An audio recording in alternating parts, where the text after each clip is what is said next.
નમસ્તે વિદ્યાર્થી મિત્રો, આજે આપણે દરેક સ્પર્ધાત્મક પરીક્ષા માટે મોસ્ટ આઈએમપી ટોપિક છે ગુજરાતની ભૂગોળ. એના મહત્ત્વના પ્રશ્નો જોવાના છે, જે પરીક્ષાની દ્રષ્ટિએ ખૂબ જ ઉપયોગી અને ખૂબ જ મહત્ત્વના પ્રશ્નો છે.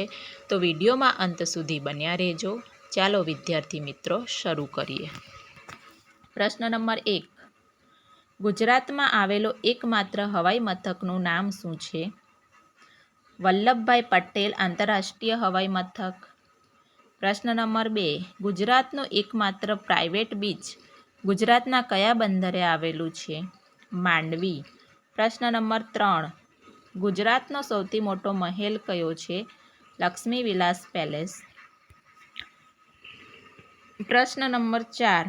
કંથકોટના ડુંગર પર આવેલા ઐતિહાસિક કિલ્લામાં કયો રાજવી સંતાયો હતો? રાજા ભીમદેવ સોલંકી પહેલો. પ્રશ્ન નંબર 5. છોટાઉદેપુર જિલ્લામાં કયા ખનિજનું ઉત્પાદન વધુ થાય છે? ફ્લોરસ્પાર. પ્રશ્ન નંબર 6. ગુજરાતમાંથી ચિનાઈ માટીનો સૌથી વધુ જથ્થો કયા જિલ્લામાં છે? બનાસકાંઠા, અળસોદિયા. પ્રશ્ન number 7. Gujarat chemical port terminal company limited તરીકે કયું બંદર ઓળખાય છે? દહેજ બંદર. પ્રશ્ન નંબર 8. ગુજરાતમાં કયા જિલ્લામાંથી શીશુ, તાંબુ, જસત મળી આવે છે? તો દાંતા અને પાલનપુર, બનાસકાંઠા. દાંતા અને પાલનપુર, બનાસકાંઠા. પ્રશ્ન નંબર 9. કયા સમયની આસપાસ ચંદ્રગુપ્ત બીજાએ સૌરાષ્ટ્ર, માળવા અને ગુજરાત જીત્યા? તે શેના પરથી સાબિત થાય છે? તો તે ઈસવીસન 400ની આસપાસના સિક્કાઓ પરથી સાબિત થાય છે. પ્રશ્ન નંબર 10. કચ્છના નાના ડુંગરોની 3 હાર કયા નામે ઓળખાય છે? ધાર. પ્રશ્ન નંબર 11. પ્રખ્યાત પક્ષીવિદ ડૉક્ટર સલીમ અલીની આત્મકથાનું નામ શું છે? Hall of the sparrow. પ્રશ્ન નંબર 12. વન મહોત્સવ કયા મહિનામાં ઉજવવામાં આવે છે? જુલાઈ. પ્રશ્ન નંબર 13.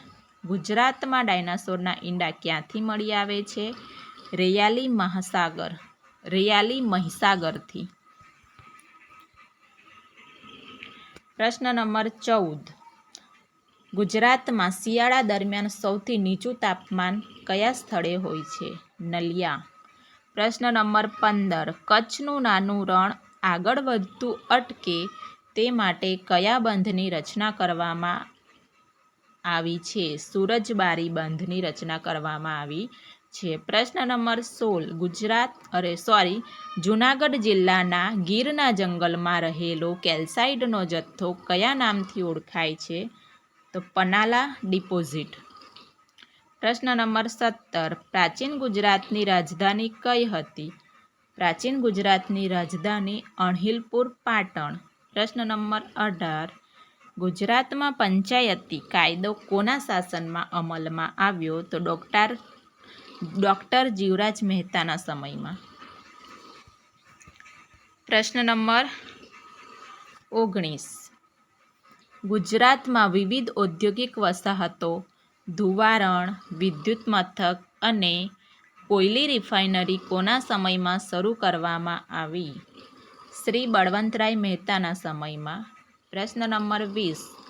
સુદર્શન તળાવનું પુનઃનિર્માણ કયા રાજવીના સુભાએ કર્યું? તો સુદર્શન તળાવનું પુનઃનિર્માણ સ્કંદગુપ્ત અને રુદ્રદામાના સુબાએ. પ્રશ્ન નંબર 21.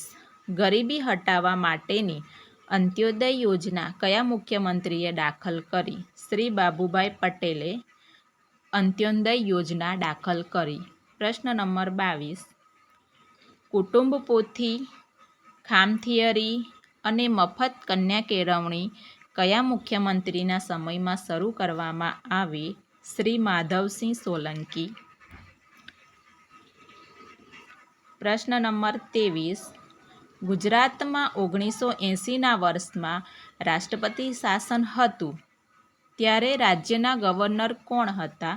શ્રીમતી શારદાબહેન. પ્રશ્ન નંબર 24, ગોકુળ ગામ યોજના અને ગાંધીનગરમાં ઇફકો સિટીની સ્થાપના કયા મુખ્યમંત્રીએ કરી? શ્રી કેશુભાઈ પટેલ.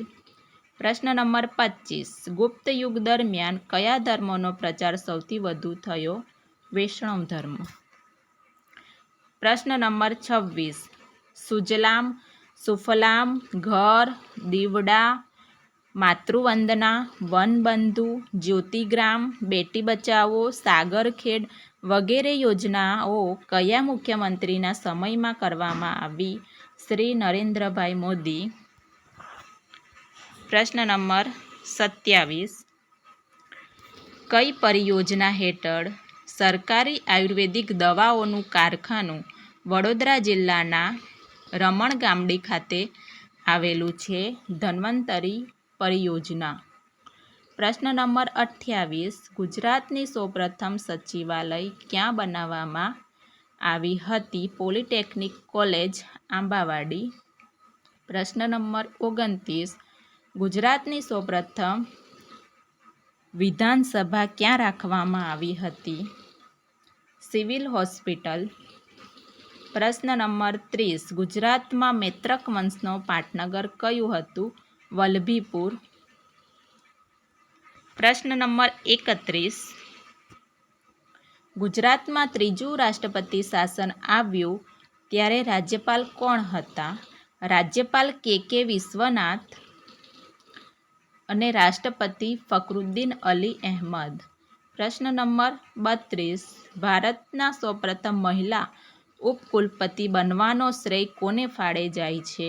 તો હંસાબહેન મહેતા. પ્રશ્ન નંબર 33, ભારતમાં સૌપ્રથમ સાધ્ય અદાલતની શરૂઆત ગુજરાતમાં કયા સ્થળે કરવામાં આવી? મિર્ઝાપુર, અમદાવાદ. પ્રશ્ન નંબર 34, કયા મુખ્યમંત્રીના સમયમાં ગુજરાત રાજ્યનું પાટનગર ગાંધીનગર બનાવવામાં આવ્યું? હિતેન્દ્રભાઈ દેસાઈ. પ્રશ્ન નંબર 35, કયા મુખ્યમંત્રીના સમયમાં ફરજિયાત પ્રાથમિક શિક્ષણની શરૂઆત કરવામાં આવી? જીવરાજ મહેતા.